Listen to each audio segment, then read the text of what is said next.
Hello friends, आपके अपने YouTube channel Chaturvedi English classes में मैं जितेंद्र चतुर्वेदी आपका हार्दिक स्वागत करता हूं। दोस्तों, आज मैं आपको वॉइस से संबंधित कुछ विशेष नियमों को बताने वाला हूं। दोस्तों, वॉइस पर ये मेरा दूसरा वीडियो है। पिछले वीडियो में मैंने वॉइस से संबंधित कुछ विशेष नियमों को अर्थात उसके बेसिक नियमों को बताया था, जिसमें मैंने वॉइस के परिभाषा, वॉइस के प्रकार और एक्टिव वॉइस को पैसिव वॉइस में बदलने के लिए नियमों को बताया था। तो दोस्तों, आज के टॉपिक का मैंने नाम दिया है जिसका नाम है वॉइस पार्ट 2। Voice part 2। तो दोस्तों, आज के टॉपिक में आज का हमारा पहला विशेष नियम है रूल नंबर 1।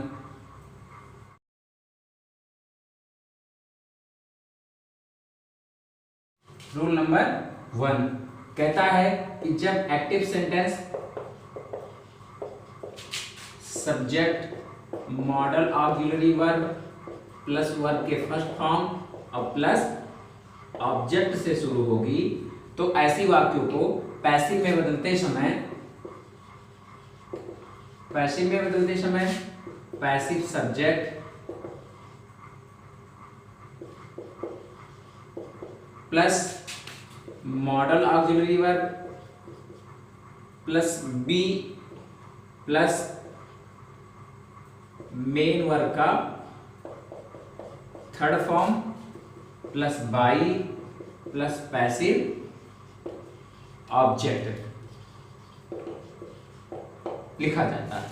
अर्थात जब आपकी एक्टिव वॉइस की sentence subject plus modal auxiliary verb अर्थात can, could, shall, should, may, might, will, would, need, dare, art अर्थात जो भी आपके मॉडल ऑक्सिलरी वर्ब होते हैं, अगर वो सब्जेक्ट के बाद होते हैं और उसके बाद कोई फर्स्ट फॉर्म की वर्ब रहती है और उसके बाद कोई ऑब्जेक्ट रहता है, तो इस प्रकार की वाक्य का जब हम पैसिव वॉइस में चेंज करते हैं तो सबसे पहले हम पैसिव सब्जेक्ट लिखते हैं। पैसिव सब्जेक्ट क्या होता है? जो हमारा एक्टिव वॉइस का ऑब्जेक्ट होता है वो हमारा पैसिव में सब्जेक्ट होता है। तो ये चीजें हम यहाँ ले आए तो ये हो गया पैसिव सब्जेक्ट। उसके बाद आपको लिखना होगा मॉडल ऑक्सिलरी वर्ब। तो जो मॉडल ऑक्सिलरी वर्ब यहाँ यूज हुआ रहेगा उसे हम लिख लेंगे।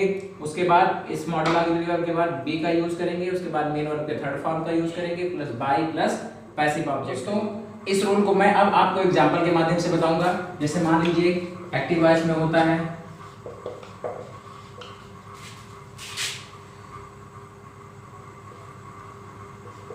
ही will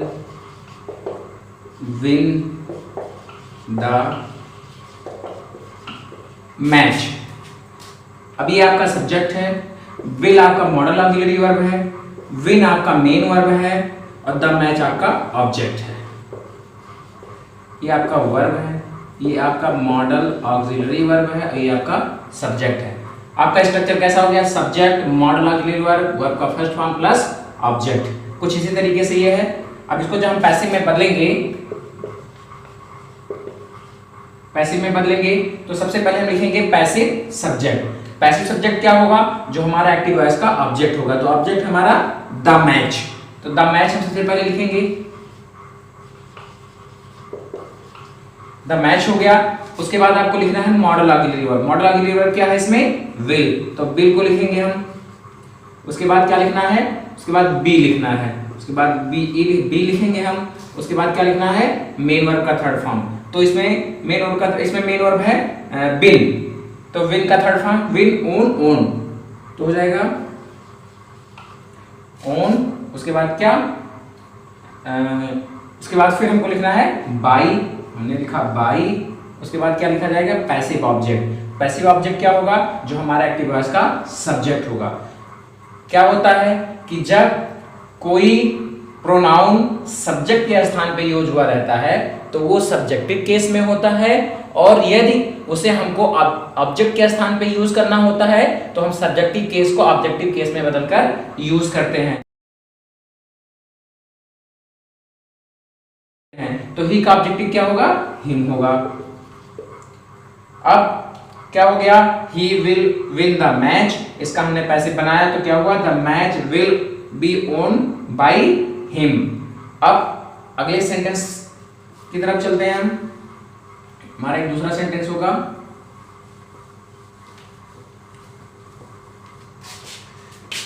मान लीजिए हमारा सेंटेंस हो, one should keep once promise. One should keep once promise. अब जब हम इसका पैसिव बनाएंगे तो जो हमारा एक्टिव वॉइस का ऑब्जेक्ट होगा यानी वंस प्रॉमिस, ये आपका ऑब्जेक्ट है, वंस प्रॉमिस। अब उसके बाद क्या लिखना है, मॉडल ऑक्सिलरी वर्ब, तो क्या इसमें यूज हुआ है, शुड। उसके बाद आपको क्या लिखना है, बी लिखना है। उसके बाद थर्ड फॉर्म लिखना है, तो मेन वर्ब है कीप, तो इसका थर्ड फॉर्म होगा केप्ट, KEPT, केप्ट। अब उसके बाद फिर हमको लिखना है बाई। अब उसके बाद क्या लिखना है, जो हमारा पैसिव एक्टिव वॉइस का सब्जेक्ट होगा उसे हम पैसिव वॉइस का ऑब्जेक्ट बना के लिखेंगे। एक्चुअली क्या होता है, अब सब्जेक्ट के स्थान पे है वन। जब एक्टिव वॉइस में one, someone, anyone, anybody, somebody, ये सारी चीजें रहती हैं, तो उसे हम पैसिव वॉइस के ऑब्जेक्ट के रूप में नहीं लिखते हैं। और यदि सेंटेंस का अर्थ क्लियर नहीं होता है तब हम उसको लिख सकते हैं। अदरवाइज अगर सेंटेंस का अर्थ क्लियर हो जा रहा है तो वैसे ही हम छोड़ देते हैं, उसको नहीं लिखते हैं। तो हम सेंटेंस का अर्थ क्लियर हो रहा है इसलिए इसको हम बाई के साथ नहीं लिखेंगे, उसको छोड़ देंगे। अब हमारा अगला नियम है, दोस्तों रूल नंबर 2 है, यदि एक्टिव सेंटेंस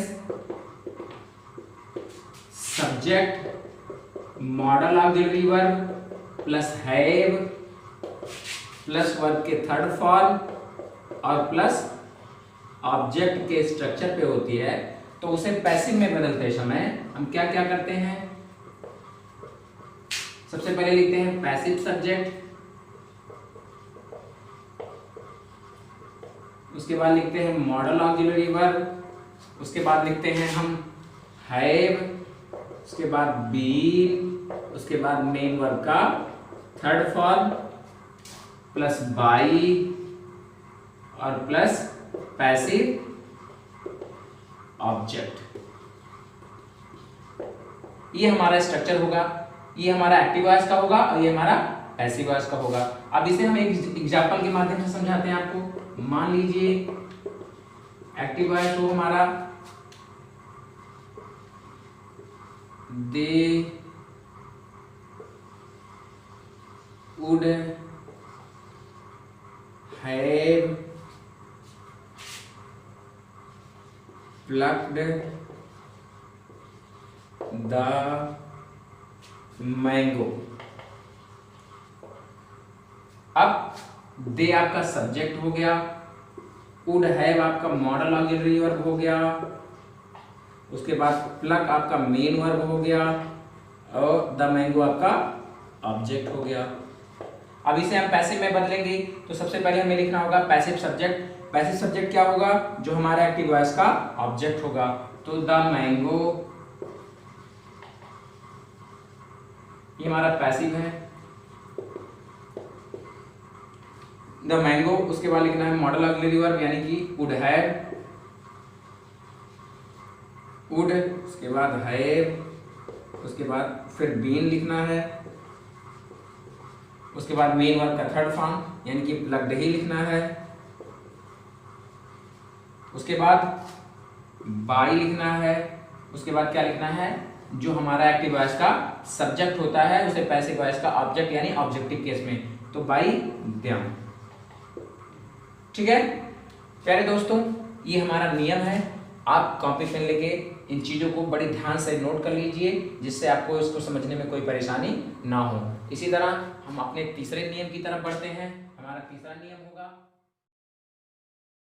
हाँ तो दोस्तों हमारा तीसरा रूल होगा, मान लीजिए हमारा active sentence subject plus is, am, are, was, were, has, have, had plus infinitive plus infinitive. Infinitive किसे कहते हैं? जो हमारा टू प्लस वर्ब का फर्स्ट फॉर्म होता है, और प्लस ऑब्जेक्ट से शुरू, यानी कि हमारे एक्टिव वॉइस का स्ट्रक्चर कैसा हो? सब्जेक्ट हो, उसके बाद ये प्राइमरी ऑक्सिलरी वर्ब्स हो, इनमें से कोई भी एक, उसके बाद इन्फिनिटिव हो यानी टू प्लस वर्ब का फर्स्ट फॉर्म हो, उसके बाद कोई ऑब्जेक्ट हो। तो उसे पैसिव में बदलने के लिए क्या लिखेंगे हम? पैसिव ऑब्जेक्ट यानी पैसिव सब्जेक्ट। उसके बाद ये प्राइमरी ऑक्सिलरी वर्ब जितनी भी है, कोई भी है जो भी सुटेबल हो,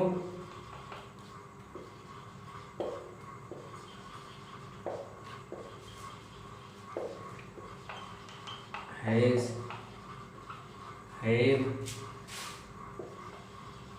had, प्लस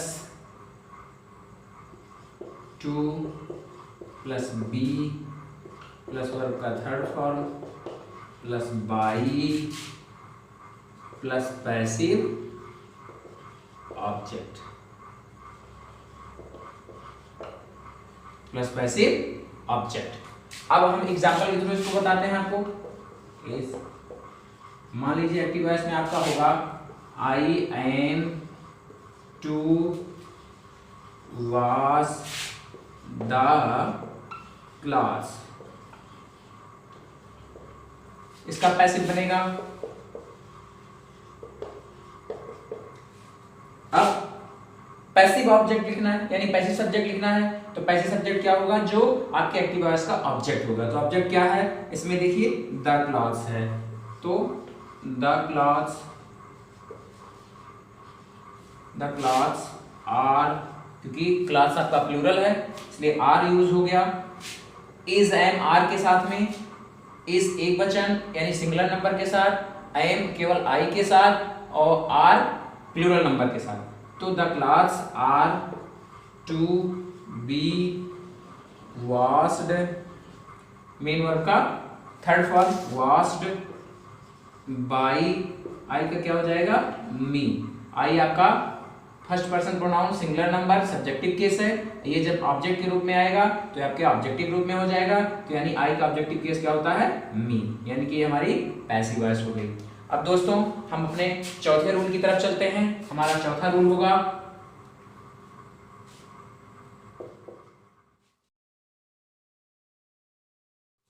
हाँ तो दोस्तों हमारे चौथे रूल में होगा, मान लीजिए आपका एक्टिव सेंटेंस का जो स्ट्रक्चर होगा वो देयर से शुरू हो, there plus verb plus noun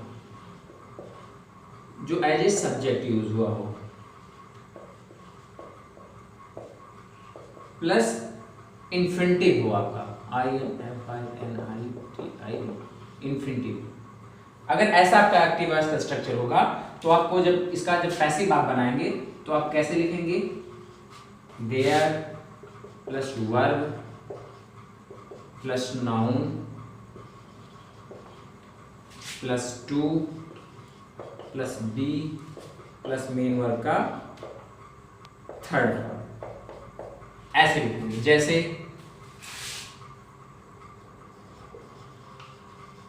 active में होगा there is a time to go, यानी कि देयर वर्ब नाउन उसके बाद infinitive, there verb noun plus infinitive. आपका स्ट्रक्चर ऐसा हो गया। अब इसको पैसिव में जब हम बदलेंगे तो क्या होगा?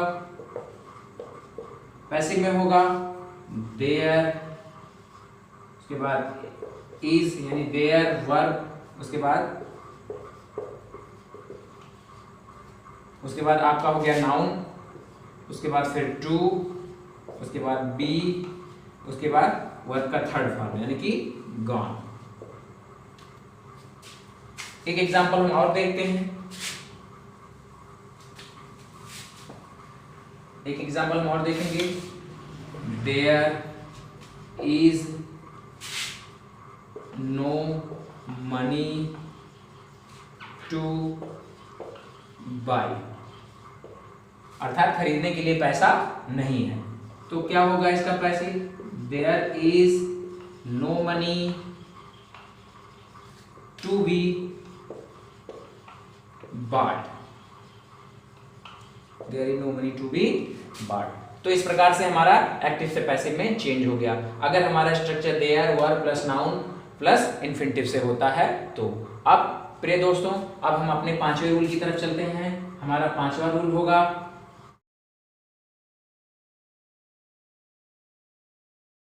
पांचवें नियम में दोस्तों, मान लीजिए आपका एक्टिव वॉइस का स्ट्रक्चर ऐसा हो, it verb noun plus infinitive और प्लस ऑब्जेक्ट, ऐसा हो। तो आप इसको जब पैसिव में बदलेंगे तो इसका होगा it verb noun for object plus to plus be plus main verb का थर्ड फॉर्म। अब ऐसे इसको हम एग्जांपल के थ्रू देखेंगे।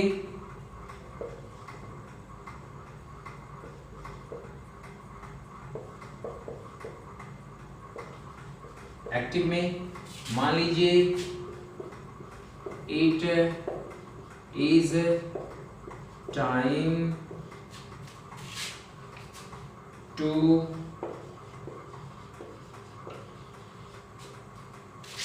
Prepare for the examination.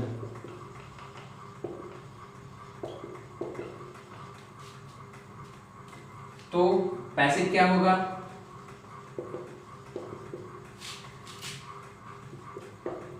It is time for the examination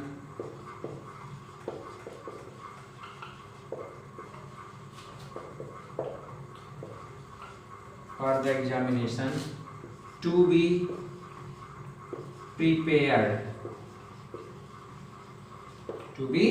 prepared। यानी कि कैसा हो गया, इट हो गया, वर्ब हो गया, नाउन हो गया, फॉर हो गया, ऑब्जेक्ट, यानी कि क्या है ऑब्जेक्ट इसमें, द एग्जामिनेशन। तो आपका द एग्जामिनेशन हो गया, उसके बाद टू हो गया, बी हो गया, उसके बाद मेन वर्ब का थर्ड फॉर्म हो गया। अब एक दूसरा एग्जांपल भी मैं आपको बता देता हूं। अगर मान लीजिए कम समझ में आया हो तो मैं दूसरा एग्जांपल बता देता हूं। मान लीजिए it is time to learn computer. क्या होगा इसका passive, it is time for computer to be learn, LEARNT। It is time for computer to be learn. इसका ये एक्टिव हो गया, it is time to learn computer. Passive हो गया, it is time for computer to be learn. अब हमारा अगला rule होगा छठवां रूल।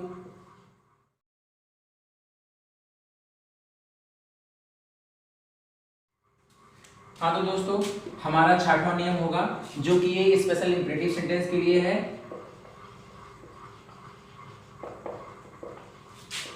इंपरेटिव सेंटेंस, मान लीजिए आपका एक्टिव वॉइस से ऑर्डर या कमांड का बोध होता हो। मान लीजिए if a sentence expresses the sense of order or command।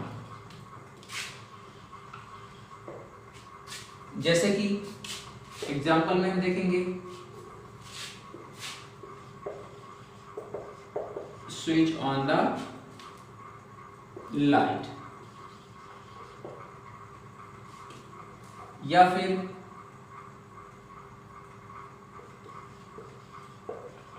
Bring a glass of water, कुछ ऐसा हो।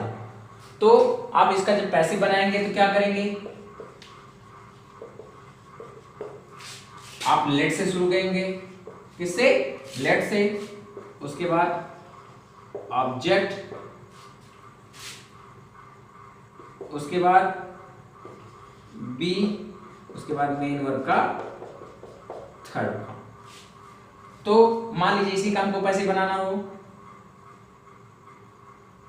यहां दा होना चाहिए, तो लेट से शुरू करेंगे हम, the light,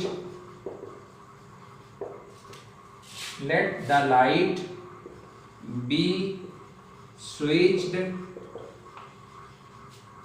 on, let the light be switched on. दूसरे सेंटेंस का क्या होगा, let a glass of water, उसके बाद बी, उसके बाद bot, brought.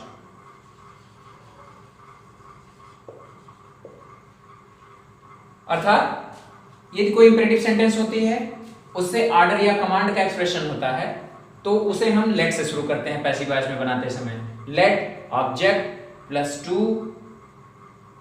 Late object plus be plus main verb का थर्ड फॉर्म। इस प्रकार से हमारी ये सेंटेंस इस तरह से बनती है। अब हमारा अगला रूल होगा 7वां रूल।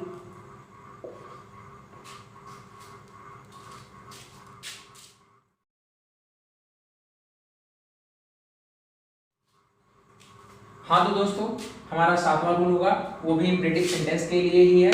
कहता है कि if a sentence expresses the sense of advice,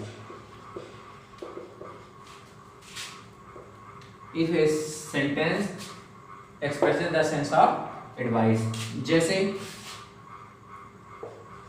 help the poor, या फिर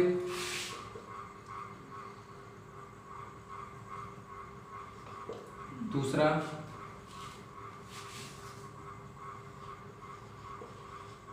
सर्व the elders, serve the elders. अब इसको जब हम पैसिव में बदलेंगे तो हमारा क्या होगा, पैसिव में बदलेंगे तो हमारा होगा passive subject,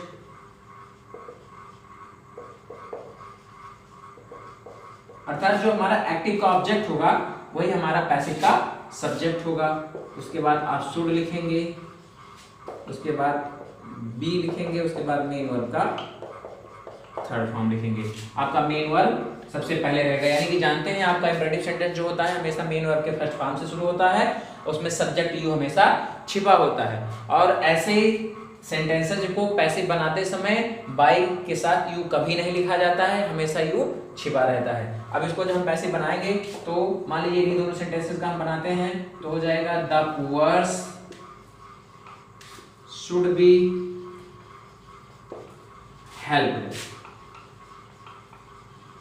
should be helped, ये हमारा पहला हो गया। दूसरा ऑब्जेक्ट क्या है, the elders should be served, should be served, ये हमारा सेंटेंस हो गया। अब दोस्तों मैं आपको अगले रूल की तरफ लेके चलता हूं। हमारा अगला रूल होगा 8वां रूल, 8वां नियम होगा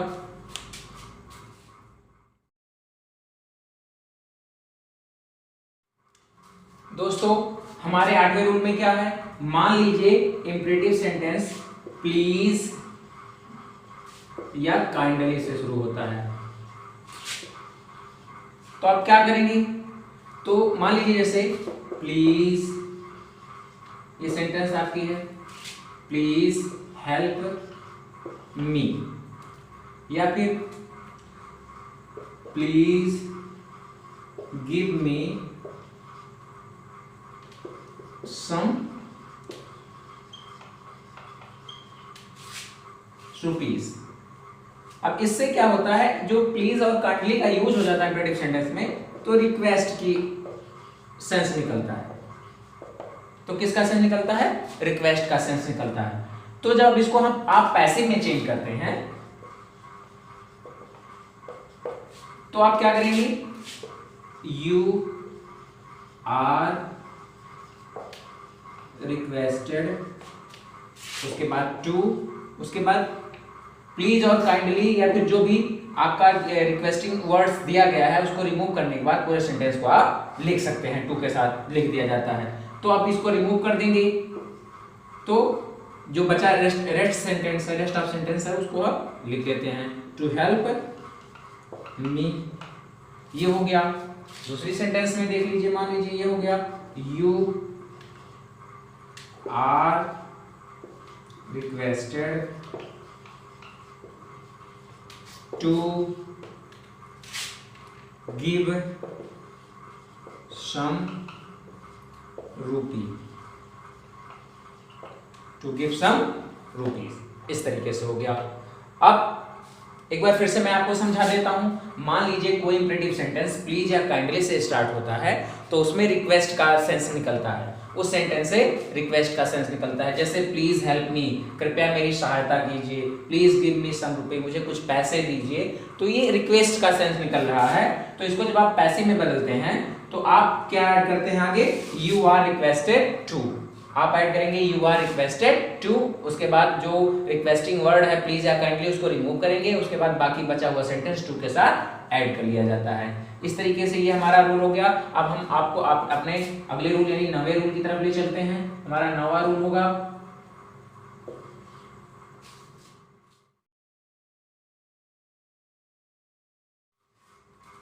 तो दोस्तों हमारा 9वां नियम क्या है, कहता है कि मान लीजिए कोई इंपेरेटिव सेंटेंस लेट से स्टार्ट होती है। कौन से? If an imperative sentence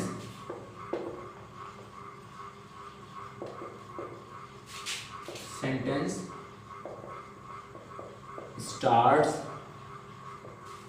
with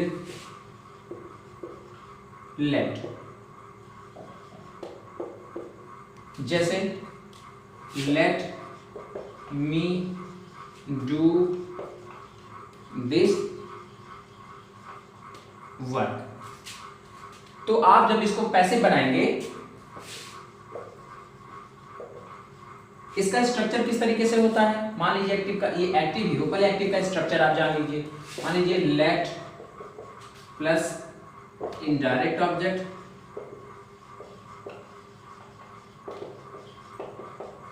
plus verb का first form plus direct object. क्या क्या हो गया, let indirect object plus verb का first form plus direct object. जैसे कि लेट इनडायरेक्ट ऑब्जेक्ट वर्ब का first form plus direct object. अच्छा, डायरेक्ट ऑब्जेक्ट क्या होते हैं? सभी निर्जीव चीजें जो नॉन लिविंग थिंग है वो सभी डायरेक्ट ऑब्जेक्ट हैं। इनडायरेक्ट ऑब्जेक्ट क्या होती हैं? सभी सजीव चीजें जिनमें जान होती है वो सभी डायरेक्ट ऑब्जेक्ट हैं। जैसे कोई भी आप जानवर ले लीजिए, कोई भी नाम लीजिए, सब आपके डायरेक्ट ऑब्जेक्ट हैं। लेकिन कोई पर्सन हो गया वो भी डायरेक्ट ऑब्जेक्ट हैं। लेकिन पेन, कॉपी, किताब, बोर्ड, डस्टर, कुछ भी, ये सारी चीजें आपकी जो निर्जीव चीजें हैं वो आपकी इनडायरेक्ट डायरेक्ट ऑब्जेक्ट हैं। तो अब अगर आपको इसका पैसिव बनाना होता है तो आप क्या करते हैं, सबसे पहले लेट लिखते हैं, उसके बाद डायरेक्ट ऑब्जेक्ट लिखते हैं, उसके बाद बी लिखते हैं, उसके बाद मेन वर्ब का थर्ड फॉर्म लिखते हैं, उसके बाद बाई लिखते हैं, उसके बाद इनडायरेक्ट ऑब्जेक्ट लिखते हैं, इनडायरेक्ट ऑब्जेक्ट लिखते हैं। जैसे क्या है इसका लेट, और उसके बाद डायरेक्ट ऑब्जेक्ट क्या है this work, let this work be, उसके बाद क्या मेन वर्क का थर्ड फॉर्म, तो डन, उसके बाद बाई, उसके बाद me, let this work done by be done by me, let this work be done by me. जैसे let him go now,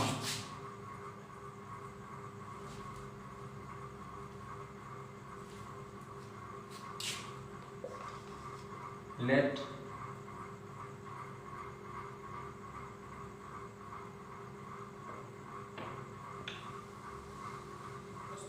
video काफ़ी बड़ा हो जा रहा है, इसलिए ज़्यादा लेंदी ना हो, इसलिए मैं इस टॉपिक को यहीं क्लोज करता हूँ।